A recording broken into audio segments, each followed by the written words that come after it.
It's one of the most, if not the most, underreported story in the last 50 years, if maybe not the last 100. I've talked about this before, and there are so many people that are completely misinformed about what happened in 2015 when we lifted the ban on exporting oil. Now, a lot of people think, gosh, that's great for business. We can sell oil and we can get all the revenue from that. What they don't understand is that America, you, me, we don't sell oil. There are companies that do, but they only have one consideration: what's good for their bottom line, not what's good for this country, not what's good for, giant air quotes here, America. They don't care where the money comes from. And believe me, it's not going to be coming from us in the next 25 years. They are going to pump it right out of the ground and put it right on ships and sell it here. This was warned of, and now it has come to pass. See, this is the argument about evil, terrible, horrible socialism versus capitalism. Americans since 1975 have taken for granted the idea that when big oil does well, that means America is doing well. Because the ban tied those two things together. Big oil couldn't pump oil out of the ground and sell it for profit. Therefore, where did they have to use it? Here. They had to use it right here. So as our economy went, as our well-being went, so went theirs. So they had a vested interest in making decisions that were good for the American people. They no longer have that now. This is the problem. People think of all of these big discoveries in the Permian and the Bakken and all this stuff as this wonderful thing for America. Nothing could be farther from the truth. And these are the memes they use to try to justify it. They are not slaved anymore to the well-being of the people of the United States of America. That's what the ban did. Other countries, when you hear about Venezuelan oil, or you hear Saudi oil, or you hear Canadian oil, that's true. Mexican oil, that's true. Brazilian oil, that's true. Why? Their governments take direct control and authority over the supply of their natural resources. And as goes those resources, so goes their country. There's no big companies that are allowed to step in and make decisions contrary to the good of the people of Saudi Arabia, people of Brazil, people of Mexico, people of Venezuela. That is completely the opposite of what happens in the United States. The only reason that just so happened to coincidentally occur from 1975 to 2015 was that ban. They didn't have a choice. Now they do. This is coming. The ramifications of this incredibly, incredibly poor decision are going to be visited very soon on the American people. These big corporations, these huge corporations, are going to be selling our oil and doing fantastic while we flounder. Our economy is going to go in the tank, and they're not going to do anything about it,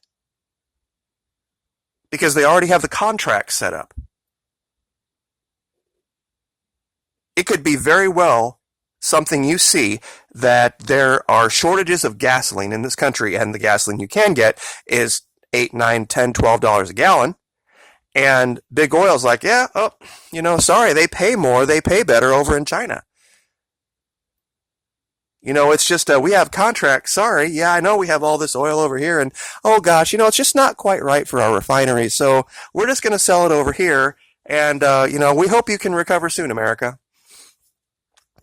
That's what BP, Shell, ConocoPhillips, and these companies are going to tell you is the problem. Because this is the prediction for 2022 for China. 54% of their population is going to be, this will be over a billion people, upper middle class. And that's going to present a giant problem for the United States. Because we're so spoiled to the idea of us being the number one destination for people who want to sell stuff, the consumerist society. And until we get good with the idea that business cannot be allowed to take natural resources from our country and use those resources to enrich a very, very tiny little bitty sliver, few people, regardless of that's evil, terrible, horrible socialism argument, we're going to be in trouble. And there's 3 or 4 articles out now talking about how the world is reacting to this. Because we have glutted the market recently to try to cover for the incredibly bad decision we made, to try to drive temporarily down the price of oil, but the entire world is reacting to it by cutting back. And that's why there's all the whining and crying and moaning and pissing about OPEC. Because those countries have a desire to maintain the price of oil, because that money goes to the well-being of their nations. For them, it's a matter of national security that oil remain at a certain level. And regardless of the current administration's protestations and all of this talk about, all of this oil we found and this is great for America. No, it's not. America has nothing to do with it. It's in America, sure. Is there some law that says that this oil must benefit the people of America? Absolutely not. There used to be. There was. It was kind of a roundabout way of doing it by saying you can't sell oil anywhere but here. Now, all the gloves are off. The hypercapitalism is going to come home to roost, and all of you who think that there is some evil, terrible, horrible end to people who say, you know what, capitalism's all right, free market capitalism's okay, people turning a profit and growing their business with it, that's perfectly fine, but no one is going to be allowed to take natural resources, enrich themselves to insane levels, and then leverage that against society as a whole, which is what has exactly gone on in literally every sector of our economy in the last 15 years, and I defy anybody to tell me that that hasn't been the case. I don't care what part of the economy you look at. There is an incredibly elitist upper crust that controls everything underneath, the means of production, the transportation, the insurance, the banking, oil, you name it, food, all of it. This is the end. And no, it's not, quote unquote, crony capitalism. That's just a cop-out. It's just a cop-out. Because there is no line between regular free market capitalism and crony capitalism. Why? Because capitalism, free market capitalism, says, when you just let it run, that you can do whatever you want for your bottom line that makes it grow, no matter the impact on anyone else, society or people as a whole. And there's all this idea that, well, that'll be better for everyone, and everyone will grow all, the rising tide rises all boats, and all this. It's crap, and you know it. Because they don't want competition. That's literally basic business 101. Do whatever you can to operate in an environment where people don't have other options. That's capitalism. If Walmart could find a legal way tomorrow to shut down Target, they would. In a minute. in a heartbeat. Most small businesses don't think that way, but as you get to a certain point with business, especially with big oil, they have shareholders they have to answer to. And every little sliver of every little percent is going to matter.